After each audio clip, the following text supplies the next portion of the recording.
This virus has shown us quite starkly that none of us is safe until all of us are safe. The broader point is that our well-being very much depends on one another. President Halima has called for this generation of leaders and Singaporeans to forge our new compact. If we want Singapore to stay united and strong, we must renew our shared understanding of who we aspire to be. Minister Maliki said that we must strive to build a fairer and more just society with equal opportunities and a sense of progress for all.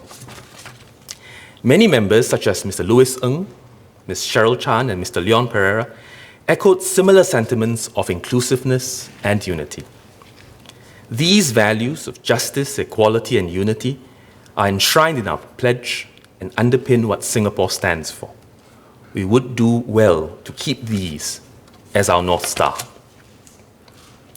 Our challenge is therefore to find relevant and timely ways of building on what we have. Some members, such as Mr. Fahmi Aliman and Mr. Dennis Tan, have called for us to strengthen social safety nets and even out inequalities. As PM and DPM have explained, the government has enhanced social safety nets significantly as our economy matures. Introduced wage support for lower income workers and supplemented retirement and healthcare support for seniors. At every point, these social programs were designed with compassion for the vulnerable in our community and with care for those who need a leg up to grasp opportunity. With deeper economic uncertainty in the years ahead and an aging society, we will commit to do more to help our people. There have been different suggestions on how to do this, including introducing a minimum wage or unemployment insurance. In addition to existing approaches we've adopted, such as the progressive wage model, workfare, and increased support for lifelong learning and job matching, we will study all these ideas seriously while ensuring that our overall system remains fair and sustainable for generations to come. But we must also go beyond what the government can do alone. It is far more impactful and powerful to have a community of care that provides an ecosystem of support. What Mr. Seah Keng Peng said in this debate struck a chord with me.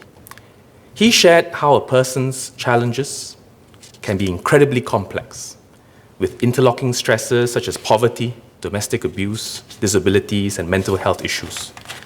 And I'm sure many of our members here, in your work on the ground, have seen how some lower-income families struggle with these day-to-day issues.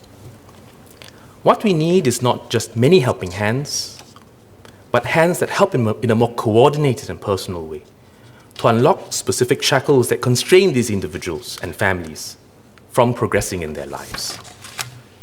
We must set aside our organizational differences and better coordinate across social service agencies, community and self-help groups, charities, religious organizations, and government agencies.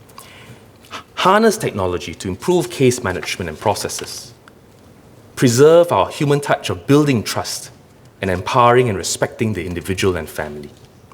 Not just meeting needs, as Ms. Carrie Tan had put it, but partnering them to grow and progress with dignity and respect.